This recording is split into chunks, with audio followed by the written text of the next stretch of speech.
पोराओ, आता काही दिवसात तुमचे पेपर संपन, मग तुमची शाळा पूर्ण होईल.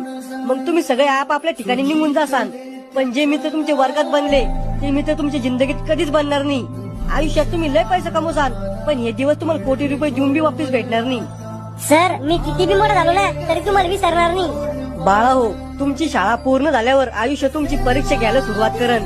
कधी तुम्हाला पाडन, कधी तुम्हाला रडवण, कधी तुम्हाला हसवण, कधी तुमच्या वयापेक्षा जास्त दुःख देईन. आणि या सुखादुःखाच्या खेळात तुम्ही मला विसरून जासाल. नाही सर, असं कधीच नाही होणार. बाळा हो, वेळेबरोबर तुम्हाला बी बदलणं पडन. पण आयुष्यात कधी शाळेतला मित्र दिसला ना, त्याला भेटा, त्याला बोला. कारण हे आयुष्य कधी संपन कोणाला माहित नाही. माझ्याकडून काही चुकला असेल, मग एखादी गोष्ट कोणाला वाईट वाटली असेल तर मला गुरु समजून माफ करा. गुरुचं कर्तव्य राहतं आपल्या विद्यार्थ्याला शिकवायचं. या समाजात आई वडिलांनंतर गुरुच असा व्यक्ती आहे ज्याला वाटतं आपल्या विद्यार्थ्यांना आपल्यापेक्षा पण मोठं व्हावं.